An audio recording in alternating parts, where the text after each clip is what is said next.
नमस्कार। सामुद्रिक विज्ञान के इस अंक में एक बार पुनः आपका स्वागत है। एक सुंदर सी मेल हथेली, आप पुरुष जातक हैं और आपकी रियल हथेली मेरे सामने विवेचना के लिए आ रखी है। देखिएगा, इनकी हथेली में दो चीजें बड़ी विशिष्ट हैं। अगर हम यहाँ पे ध्यान से देखते हैं, एक तो इनकी जो सबसे छोटी उंगली है, जिसको हम लिटिल फिंगर कहते हैं अंग्रेजी में, और जो आपकी ये रिंग फिंगर है, ये इसके पहले पोरवे तक पहुंच रही है, जिसको बहुत अच्छा माना जाता है। और ये रिंग फिंगर आपकी इंडेक्स की फिंगर से थोड़ी सी बड़ी है, मिडिल फिंगर से छोटी है। और देवगुरु आचार्य बृहस्पति बड़े सुंदर अवस्था में यहाँ पे बैठ रखे हैं। इनकी हथेली में जन्म से ही बुद्धादित्य राजयोग बना हुआ है। और इसके बारे में वास्तविक रूप में देखा जाए तो हमारा पौराणिक ग्रंथ कहता है, समुद्र ऋषि जो है सामुद्रिक विज्ञान में लिखते हैं कि जनने प्रबल्लो यस्य राजयोगो भवेद्यदि करे वा चरणो वश्यम राज चिन्हम प्रजायते। जिसके जन्म समय पे राजयोग चल रहा होता है, उस प्रकार की ऊर्जा इस ब्रह्मांड में विचरण कर रही होती है, तो उस ऊर्जा का असर उस व्यक्ति के भाग्योदय के समय पे पड़ता है। और उस समय उसके हाथ या पैरों में राज चिन्ह उभरने शुरू हो जाते हैं और धीरे धीरे उसका शानदार और व्यापक प्रभाव व्यक्ति के जीवन पर पड़ता है। तो ऐसे व्यक्ति कहीं ना कहीं बहुत लक्की होते हैं, भाग्यशाली होते ही होते हैं। और यही आपकी हथेली में एक बुद्धादित्य राजयोग बन रहा है। अब इसके फायदे क्या होते हैं? अगर ऐसा व्यक्ति समय रहते अपने राजयोग को पहचान ले और अपने लक्ष्य का निर्धारण कर ले और उस लक्ष्य की प्राप्ति के लिए अपनी मेहनत को दुगना कर ले। देखिएगा, बिना मेहनत का कुछ नहीं होता है। हथेली दिखाने का, जन्म पत्रिका दिखाने का मतलब होता है कि किन क्षेत्रों में हम मेहनत ज्यादा करें और कम समय में ज्यादा सफलता कैसे प्राप्त करें। अगर हम किसी की हथेली देखते हैं और ये कहते हैं कि भाई तुम राजनेता बनोगे, तुम्हारा योग राजनेता बनने का है, तो वो राजनेता तभी बनेगा ना जब चुनाव लड़ेगा, और चुनाव तो उसी को लड़ना होगा। तो हथेली में चीजें दिखती हैं, उस पे कार्य आपको करना होता है। तो अगर ये राजयोग किसी व्यक्ति की हथेली में है, अगर वो अपने लक्ष्य का निर्धारण कर लें, अपनी मेहनत को दुगना कर लें और एकाग्रता के साथ उस लक्ष्य की ओर बढ़े, तो ऐसे व्यक्तियों को सरकारी नौकरी या इससे संबंधित क्षेत्रों में कार्य मिलता है, खास करके देवगुरु बृहस्पति से संबंधित। चाहे शिक्षा का क्षेत्र हो, इंजीनियरिंग का हो, चिकित्सा का हो, मैनेजमेंट का हो, वाणिज्य का हो या कानून का क्षेत्र हो, कुछ मामलों में राजनीति का क्षेत्र, इन क्षेत्रों में इनको एक सुटेबल अवस्था प्राप्त होती है। ये उन्नति करते हैं और बड़ी कामयाबी को प्राप्त करते हैं। अब 1% अगर ऐसा व्यक्ति सरकारी नौकरी या इससे संबंधित क्षेत्र में न गया, तो मैंने जो देखा है कि 90% लोग जो है अपने बिजनेस में चले जाते हैं। और ऐसे लोगों को चाहिए कि अपने बिजनेस में जाएं, फिर ये अपने व्यापार में उत्कृष्टता प्राप्त करते हैं, अपने व्यापार के कारण जाने जाते हैं और अपने व्यापार के कारण ही इनकी एक पहचान बनती है। ये लोग एक ब्रांड बनकर उभरते हैं। अब उसमें भी अगर ये राजयोग बना है और इसमें बड़ा गैप दिखाई दे रहा है, खास करके इन दो यहां तक, ठीक है ना, वैसे पूरा भी हो तो चलेगा। तो ऐसे लोगों के अंडर में काम करने वालों की संख्या अच्छी खासी रहती है। अब उसमें भी जैसे इनकी हथेली में है, ये देखिएगा, सबसे बड़ी चीज यही होती है, ये जो इसके नीचे का जो ये भाग है, ये हमारी हथेली में आचार्य बृहस्पति का है, गुरु, ठीक है ना, और गुरु से बड़ा कोई नहीं है।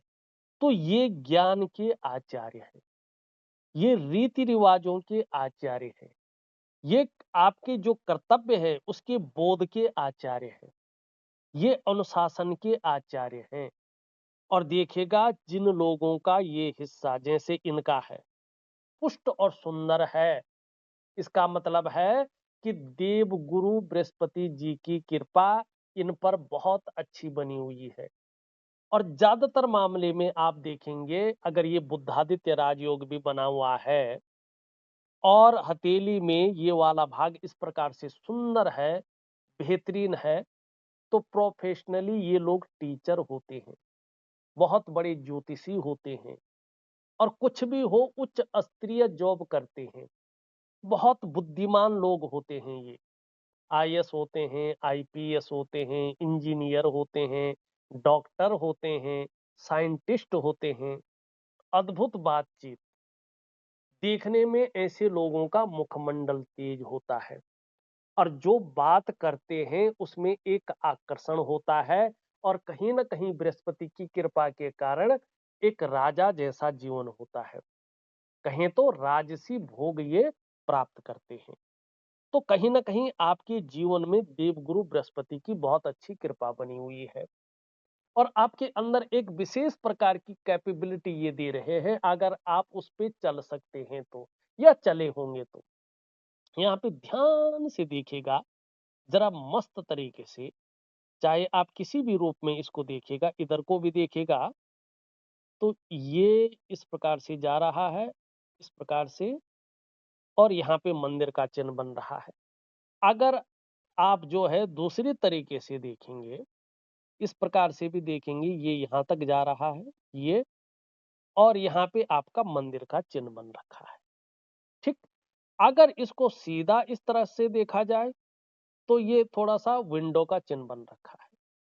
तो विंडो का चिन्ह बनना का मतलब होता है कि ये व्यापार देता है और एक से ज्यादा क्षेत्रों से व्यापार की ओर ले जाता है। मंदिर को बड़ा शुभ माना गया है, टेम्पल है और देवगुरु बृहस्पति पे बना हुआ है, ज्यादातर ये टेम्पल ही दिख रहा है। तो बहुत शुभ आपके लिए ये दिखाई दे रहा है और इसके बारे में पौराणिक ग्रंथ एक प्रमाण देता है। देखो साहब, कभी कभी बिना प्रमाण की बात नहीं करनी चाहिए। वो प्रमाण देता है कि सूर्य चंद्र लता नेत्र अष्टकोण त्रिकोणम मंदिरम गज अश्वानाम धनी सुखी भवेता। जिसकी हथेली में ये सारी चीजों में से एक भी चीज हो, ये व्यक्ति अपने जीवन में आर्थिक तौर पे सफल होता है और सुख की प्राप्ति होती है। और जिसकी हथेली में विशेषकर त्रिकोण या मंदिर का चिन्ह हो, ऐसे लोगों के अंदर एक कैपेबिलिटी होती है कि ये लोग ऐसे कार्य करके जाते हैं कि समाज सदैव इनको याद रखता है। तो ये आपकी हथेली में स्पष्ट दिखाई दे रहा है। बृहस्पति की बड़ी कृपा है, बहुत शानदार स्थिति यहाँ पे दिख रही है। हाँ, अगर यहाँ पे देखेंगे तो ये थोड़ा टूट टूट कर आगे बढ़ रही है, लेकिन फिर ठीक है, लेकिन इसके ऊपर ज्यादा चढ़ रही है। तो धन और करियर के मामले में थोड़ा हल्का सा संघर्ष की उत्पत्ति करा रही है। थोड़ा संघर्ष बढ़ सकता है, इस ओर ये आपको ले जा रही है। और दूसरा आप यहाँ पे देखेंगे तो स्पष्ट एक गुणा का चिन्ह बन रखा है राहु के पर्वत पर। ये अच्छा नहीं माना जाता है। ये दांतों की समस्या हो सकती है, मानी कैविटी हो सकती है, दांत घिस सकते हैं, कुछ भी। मानसिक स्थिति को ये थोड़ा सा भटका सकता है, मानी कमजोर कर सकता है। मित्र यार जो मिलेंगे वो थोड़ा बेकार किस्म के मिल सकते हैं। थोड़ा अकेलापन पसंद आ सकता है, एकांतवासी हो सकते हैं और थोड़ा आपका जो नर्वस सिस्टम है, थोड़ा नर्वस हो जाएंगे, ऐसी स्थिति आ सकती है। थोड़ा उतार चढ़ाव भी आपके जीवन में आ सकता है, इस बात की आशंका को ये बता रहा है। और विशेषकर पाचन तंत्र से संबंधित चीजों को गड़बड़ा सकता है, ये इंगित करता हुआ यहाँ पे दिखाई दे रहा है। इन चार चीजों से बच के चले। एक तो स्वास्थ्य से संबंधित कोई भी परेशानी हो तो डॉक्टरी सलाह जरूर लें, डॉक्टर का इलाज करवाएं। एक छोटा सा उपाय दे रहा हूं मैं, इसका प्रभाव ज्यादा ना पड़े आपके जीवन में, वो जरूर करें। दूसरी, जल्दबाजी में कोई काम न करें, उतावलेपन में कोई बड़ा काम न करें, कोई डिसीजन न लें और भावनाओं के वशीभूत होकर बड़ा निर्णय न लें। थोड़ा ऐसे लोगों का ऑपरेशन वगैरह भी हो जाता है, या कर्जा हो जाता है, या पैसे फंस जाते हैं, या बेवजह जो है कोर्ट कचहरी का मामला भी ऐसे लोगों के जीवन में बन जाता है। तो ये कई प्रकार के, या जो है कार्यों में स्थिरता नहीं आने देता है, धन का भयंकर नुकसान हो जाता है। तो इस प्रकार की चीजों को ये दिखाता है। तो यहाँ पे थोड़ा अभी 18 महीने तक आपको थोड़ा-सा सावधान रहने की ज़रूरत यहाँ पे दिखाई दे रही है। वैसे अगर हम देखेंगे तो सूर्य के पर्वत पर एक शानदार त्रिकोण बना हुआ है, और 2 लकीरें यहाँ पे स्पष्ट तरीके से जाती हुई दिख रही है। त्रिकोण का मतलब होता है कि कहीं न कहीं जो है ये व्यक्ति को बुद्धिमान बनाता है। ठीक है ना? कला का पारखी और ऐसा व्यक्ति सिद्धहस्त होता है। ये धन में बड़ी वृद्धि करने का यहाँ पे माने भाग्यशाली लोगों में से एक में गिनती करा रहा है, और कहीं न कहीं जो है ये आपके जीवन में धन का आगमन शुरू कर सकता है। विपुल संपत्ति का लाभ आपको जीवन में मिल सकता है, इस ओर ये इशारा कर रहा है।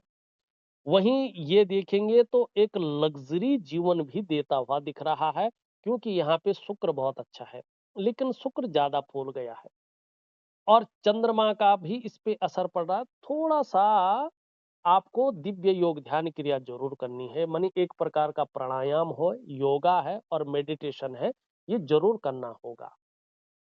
अन्यथा ये थोड़ा-सा सब कुछ होते हुए भी सुखों में कमी कर सकता है, और मानसिक तनाव भी आपको दे सकता है। लेकिन भगवान की बड़ी कृपा रहेगी, धन के मामले में जो है बहुत अच्छे आप रहेंगे। ये यहाँ पे स्पष्ट बता रहा है, क्योंकि यहाँ पे सबसे बड़ी बात है कि आपका बृहस्पति बहुत शानदार है, बहुत सुंदर है। तो बृहस्पति की कृपा जिसके ऊपर हो जाए तो कहा जाता है किम कुर्वन्ति गृहे सर्वा यस्य केंद्रे बृहस्पति। बहुत सुंदर है, और ज्यादातर ये एक बिजनेस हथेली दिखाई दे रही है, या समय रहते लक्ष्य का निर्धारण कर लिया होगा, तो सरकारी नौकरी या इससे संबंधित क्षेत्र में जरूर रहे होंगे आप। हो सकता अभी भी हो। यहाँ पे देखेंगे तो धार्मिक भावनाएं बहुत अच्छी हैं, ईश्वर में विश्वास रहेगा। कैसी भी परिस्थिति जीवन में आ जाए, ईश्वर से विश्वास नहीं डगमगाएगा। यहाँ पे अगर हम देखते हैं तो बहुत ज्यादा मेहनती है, मेहनत करने में कोई भी कायरता नहीं दिखाई दे रही है। थोड़ा शनि के कारण अगर देखा जाए तो कभी कभी बेवजह की चिंताएं ये देता है, या कोई ना कोई वजहें बन जाती है जो थोड़ा तनाव देता है, और सुबह उठने में थोड़ा आलस्य की ओर आपको ले जाता है। लेकिन जब बिस्तर छोड़ देते हैं तो फिर आलस्य भी भाग जाता है। तीसरी बात, ये थोड़ा-सा आपके काम कार्यों में जो है अड़चनें देने का कार्य कर रहा है। कई बार काम बहुत लेट बनते हैं। ये शनि के कारण यहाँ पे हो रहा है। यश पाने की इच्छा, नेम-फेम पाने की इच्छा और अपने कार्यों में विस्तार और फैलाव पाने की इच्छा सूर्य के कारण हमेशा बनी रही है, और यहाँ पे रिस्क लेने की ताकत भी अच्छी खासी रही है। चीज़ों में जोखिम उठाने की यहाँ पे ताकत बहुत अच्छी बनी हुई है, और इस रिस्क लेने में, इस जोखिम उठाने में कहीं कोई नुकसान हो भी जाए तो गिरकर पुनः उठने की ताकत भी दिखाई दे रही है, जिसको हिम्मती स्वभाव कहते हैं। यहाँ पे अगर हम देखेंगे तो धन कमाने की ललक बहुत अच्छी है, और यहाँ पे ये इसके पहले पौर्व तक पहुंच रही है। अगर थोड़ा सा आप, बस आपको कुछ नहीं करना है, मैं एक दिव्य सूर्य क्रिया आपको दे रहा हूँ, इसको प्रॉपर तरीके से करिएगा। और एक दिव्य योग ध्यान क्रिया दे रहा हूँ, एक प्रकार का प्राणायाम है, योगा है और मेडिटेशन है। इन चीजों को अगर आप बेहतरीन तरीके से करते हैं तो इस चीज का लाभ आपको बहुत अच्छा मिलेगा। अगर आप व्यापार कर रहे होंगे तो व्यापार में उत्कृष्टता आएगी। अगर आप नौकरी कर रहे होंगे तो अधिकारी लेवल का व्यक्तित्व आपका बना रहेगा। कुल मिला के बात करें तो उच्च वर्ग का व्यक्तित्व है, श्रेष्ठ और सफलतम लोगों में आपकी गिनती होती हुई दिखाई दे रही है। ईश्वर की बड़ी कृपा आपके ऊपर यहाँ पे दिखाई दे रही है, और दो कारणों से आप अपने जीवन काल की सफलता को लिख रहे हैं। पहला कारण, अपने बलबूते पे कुछ करने वाला गुण आपके अंदर बहुत अच्छी अवस्था में है, और दूसरा आपकी कम्युनिकेशन स्किल्स काफ़ी बढ़ती हुई यहाँ पे दिखाई देती हुई नज़र आ रही है। थोड़ा पेट का जो मामला है, दाँतों का मामला है, थोड़ा मानसिक स्थिति का कमज़ोर होना है, मित्र यार का थोड़ा बेकार होना है, एकांतवासी की ओर जाना है, इस और ज़्यादा चीज़ें रह सकती हैं। तो इस अंक में बस इतना ही। एक नए अंक के साथ पुनः उपस्थित होऊँगा, तब तक के लिए नमस्कार।